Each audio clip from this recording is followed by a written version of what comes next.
Line of control ایک دفعہ پھر گرم ہو چکی ہے. دونوں سائڈ سے, انڈین سائڈ سے اور پاکستانی سائڈ سے ریگولر ایکسچینج آف فائر ہو رہا ہے. انڈینز نے اپنی side of line of control کو ڈی پاپولیٹ کر دیا ہے. اب صورتحال کچھ اس طرح کی بن رہی ہے کہ پاکستان کا یہ خیال ہے, پاکستان کی طرف سے اس رائے کا اظہار کیا جا رہا ہے کہ انڈینز کی طرف سے لائن آف کنٹرول پر فائرنگ جو ہے ان کی بڑی گرینڈ ملٹری اسٹریٹجی کا حصہ ہے, جس کا مقصد پاکستان پر دباؤ بڑھانا ہے. جبکہ انڈین سائڈ یہ کہہ رہی ہے کہ ہم لائن آف کنٹرول پر فائرنگ اس لیے کرتے ہیں کیونکہ پاکستانی لائن آف کنٹرول کی پاکستانی سائڈ سے در اندازی کو روکا جا سکے, کراس بارڈر انفلٹریشن کو روکا جا سکے. کنٹرول کے اوپر تو انڈیا ٹھیک ہے, وہ ادھر وائلیٹ کرے گا ادھر وائلیٹ کرے گا, اس کو جواب مل جائے گا. لیکن اگر یہ ٹینشن ایسکلیٹ ہوتی ہے اور وہ یہ سمجھتے ہیں کہ ہم سرجیکل سٹرائک کرنے کی جیسے پہلے, اور اس کی رسپانس میں پاکستان اپنی مرضی کے ہتھیار چنتا ہے اور مرضی کے ٹارگٹ چنتا ہے, تو ایسکلیشن ہو سکتی ہے. بنیادی بات تو یہ ہے کہ اگر ملٹری پوائنٹ آف ویو سے, پولیٹیکل پوائنٹ آف ویو سے, اور جو بیلنس ہے فورسز کا, جس میں ایکچوئل بیلنس جو کریٹ کیا ہوا ہے وہ نیوکلیر پیرٹی نے کیا ہوا ہے. فوجیں تو ہماری وہ اس لحاظ سے نہیں ہے, تناسب ان کا بہت زیادہ ہے, 2.5 سے 3 گنا ان کی فوج زیادہ ہے, 5 سے 6 گنا ان کی ایئر فورس زیادہ ہے, 6 سے 7 گنا ان کی نیوی زیادہ ہے. تو موازنہ تو کوئی نہیں ہے جو کنونشنل فورسز ہیں. اور پھر ان کی کچھ ایسی فورسز بھی ہیں جو ماڈرن کافی ہیں. دیکھیے انہوں نے تو کلیم کیا ہے, جب جو سرجیکل اسٹرائکس کی بات کی ہے, ایک کلیم کیا ہے کہ جی ہم نے لائن آف کنٹرول کراس کی ہے. میرا خیال ہے کراس کرنے کی ضرورت نہیں ہوتی, کیونکہ جب یہ فائر ہے اسمال آرم فائر, تو اس میں تو ایک ترکی و ترکی جواب دینا ہوتا ہے. اب یہ سمجھ لیں کوئڈ پرو کو, اگر وہ اس میں نارمل طریقہ کار یہ ہے کہ اگر وہ اسمال آرمز کا فائر کریں تو ہم اسمال آرم سے جواب دیتے ہیں, اگر وہ آرٹلری کا کریں تو ہم آرٹلری سے جواب دیتے ہیں. لیکن آرٹلری کا شروع ہو جائے تو آرٹلری ڈیول اس کو کہتے ہیں, وہ بعض اوقات شروع ہو جاتے ہیں. تو یہ اس سے تھوڑا سا آگے جا کے آپ کہہ سکتے ہیں ہاٹ پرسوٹ, کہ کوئی بہانہ بنا کے پار چلے جانا. ریڈ, کہ اگر آپ کو کوئی پتہ ہے کہ بھی ایک ہارڈنڈ پوسٹ ہے جس میں اور کسی طریقے سے نہیں, آپ کو ریڈ کر کے لوگوں کو مار کے واپس آنا ہو. اس قسم کے چھوٹے ایکشنز ہوتے بھی رہتے ہیں اور اس کے امکانات بھی ہیں. تو یہ ایک ایڈوانٹیج ہے آپ سمجھ لیں انڈینز کو, کہ ان کے لیے ٹارگٹس موجود ہیں. ہمارے لیے ہارڈ ٹارگٹس ہیں, مطلب ٹارگٹ ہمارے لیے بھی ہیں لیکن وہ پھر صاف ظاہر مورچہ بند ہیں, چھپے ہوئے ہیں. ہمارے ٹارگٹ جو ہیں وہ کھلے ہیں. ابھی آپ نے دیکھا ہوگا ایک جو انہوں نے دکھائی ویڈیو بھی دکھائی, انڈینز نے جو ڈسٹروائے کی سو کالڈ ہماری پوسٹ. تو پوسٹیں ایسے نہیں ہوتی کہ زمین کے اوپر ایک گھر کھڑا ہوا ہے, اور پوسٹ ایسے نظر تھوڑی آتی ہے, وہ تو چھپی ہوتی ہے, پروٹیکٹڈ ہوتی ہے. تو یہ ان کے لیے بہت آسان ہے یہ کرنا. آفتاب رشب, میں بات یہ کر رہا ہوں, ہمارا میچ اگینسٹ انڈیا جو ہے وہ مڈ میں ختم ہو گیا تھا. ہم نے اتنی جلدی جو وکٹیں گنوائی تھی, اس کے بعد پیچھے والے بیٹسمین بھی ہاتھ پاؤں پھلا کے جس طرح بیٹنگ کر رہے تھے, ہماری پرفارمنس بڑی خراب تھی. اگر آج بنگلہ دیش کی کچھ نہیں ہے.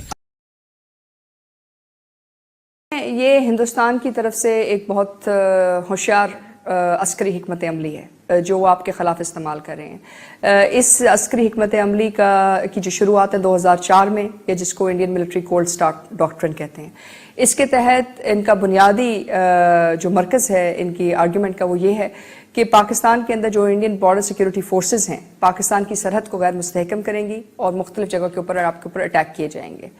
اور اس اٹیک کے بعد جو انڈیا کی ریگولر آرمی ہے کچھ عرصے بعد وہ اس اٹیک کے اندر جو ہے اپنا حصہ ڈالے گی, اور اس کے ساتھ پاکستان کے اندر 7 یا 8 جگہوں پہ متعدد جگہوں کے اوپر 72 سے 96 گھنٹے کے اندر وہ ایک اوفینسو لانچ کریں گے.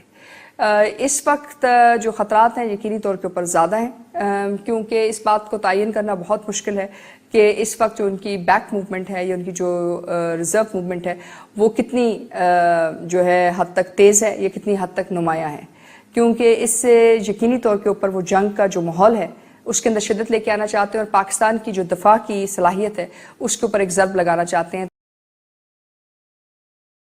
ڈیسیژنز ہونے چاہیے, آپ نے کب لیڈ کس وقت لینا ہے. دیکھیں ایک بہت بڑا ایک جسے کہنا چاہیے بلنڈر میں کہتا ہوں, انڈین سب سے اچھا کھیلتے ہیں اسپنرز کو.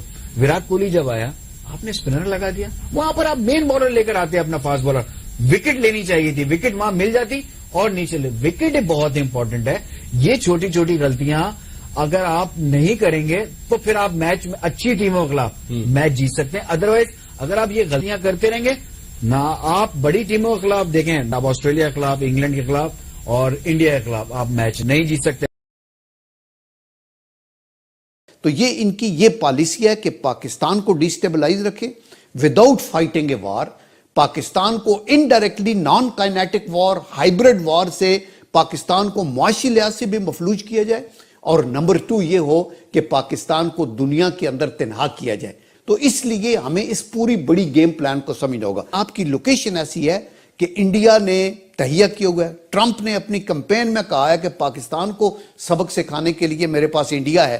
اگلے دن وہ کہہ رہا تھا GCC کنٹریز کی سے ہم $14 ٹریلین نکالیں گے، ان کا تو ساری سیکیورٹی ہمارے پہ ڈیپینڈنٹ ہے. جب یہ سوچ ہو بلیک میلنگ کی، جب آپ یونائٹڈ نیشن کے ریزولوشنز اور اس کے چارٹر کو بالائے طاق رکھ دیں اور یہ جس کی لاٹھی اس کی بھینس کے اوپر چلیں، تو پھر دنیا میں امن نہیں ہو سکتا. تو ہوپ کہ انڈیا شوڈ ریئلائز کہ اگر انہوں نے ساؤتھ ایشیا میں یا دنیا کے اندر ایک طاقت بن کے ابھرنا ہے، معاشی طاقت، تو ان کو کانفلکٹ کو ریزولوشن کرنا ہوگا، خواہ وہ چائنا سے ہو، خواہ وہ پاکستان سے ہو. نہیں جیت سکتے. گزشتہ 2 سالوں سے بھارت لائن آف کنٹرول پر دباؤ مسلسل بڑھاتا جا رہا ہے. پاکستانی دفاعی ماہرین کی رائے میں بھارت پاکستان کے خلاف ایک بڑا محاذ کھولنے کے بارے میں غور کر رہا ہے. دوسری طرف بھارت کا کہنا ہے کہ لائن آف کنٹرول پر کشیدگی کی وجہ دہشت گردوں کی جانب سے لائن آف کنٹرول کو عبور کرنے کی کوششیں ہیں. دیکھیں، اس میں تو ہندوستان جو ہے 2004 سے لے کے اب 2017 تک تقریباً 12 سال سے مختلف ایکسرسائزز کرتا رہا ہے ہر سال، جو آپ کی لائن آف کنٹرول اور آپ کی ورکنگ باؤنڈری اور آپ کی سرحد کے جو ساتھ منسلک علاقے ہیں ان میں کرتا رہا ہے. دوسری بات یہ ہے کہ جو انڈین ملٹری کولڈ سٹارٹ ڈاکٹرن ہے وہ اس کی بنیادی اسی بات کے اوپر ہے کہ یہ جو حملے ہیں ان کو بعد میں کراس بارڈر اٹیکس میں تبدیل کیا جائے، اور ان کراس بارڈر اٹیکس کی تبدیلی کے ساتھ ساتھ ان کے پیچھے جو پیوٹ کورز ہیں وہ اس کے ساتھ جو اس حملے میں شامل ہوں.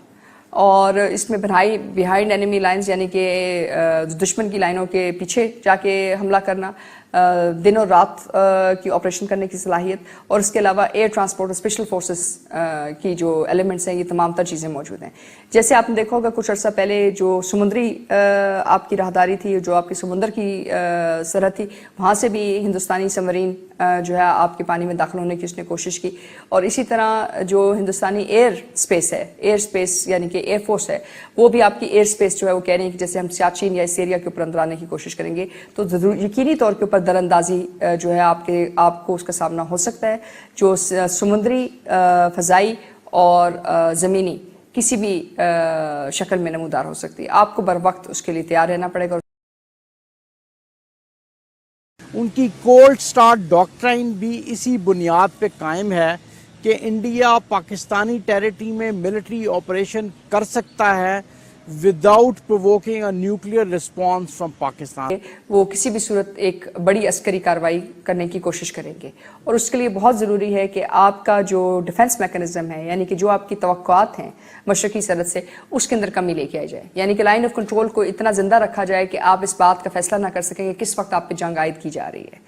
یعنی کہ اس کو لو انٹینسٹی کے اوپر جاری رکھا جائے. انڈیا کی اسٹریٹجی ہے کہ اس کو اتنا ایکٹیو رکھا جائے کہ آپ اس کو ایک جو ہے جامع حقیقت کے طور کے اوپر دیکھنا شروع کر دیں. تو یہ کوشش کی جا رہی ہے، اس میں کوئی شک نہیں ہے. اس سے ظاہر ہے سب سے بڑا خطرہ یہی ہے کہ اگر وہ کسی وقت بھی جنگ آپ کے خلاف شروع کرنے کی کوشش کرتے ہیں تو آپ کے لیے ایک مشکل کا سبب بن سکتی ہے. سلمان صاحب شکریہ آپ نے جوائن کیا. سلمان صاحب، یہ ایجوکیشن میں آپ کو لگتا ہے کہ حکومت کی جو ذمہ داریاں بنتی ہیں، کانسٹیٹیوشنل ذمہ داریاں بنتی ہیں، وہ پوری ہو رہی ہیں یا نہیں؟ ابھی بھی 22.6 ملین بچے اور بچیاں ہیں اس ملک میں جن کو اسکولوں میں ہونا چاہیے اور وہ نہیں ہے. تقریباً 3 کروڑ بچے اور بچیاں اسکولوں میں ہیں اور جن کو معیار تعلیم جس طرح کا مل رہا ہے وہ ہمیں CSS کے امتحان کی سٹوری ہو یا ایگزامز کے اندر چیٹنگ کی سٹوری ہو، وہاں سے اندازہ ہمیں مل جاتا ہے. تو کانسٹیٹیوشنل آبلیگیشن اپنی جگہ، دوسری جگہ پاکستان کے جو فیوچر ہے وہ ایٹ سٹیک ہے، کیونکہ ایک طرف ہمارے نیبرنگ کنٹریز ہیں وہ راکٹس بنا کے اور اسپیس ایکسپلوریشن اور سیٹلائٹس بھیج رہی ہیں، اور دوسری طرف ہماری 5ویں جماعت کے بچوں کا یہ حال ہے کہ وہ بیسک ریاضی اور سائنس کی جو چیزیں ہیں وہ نہیں کر پاتے.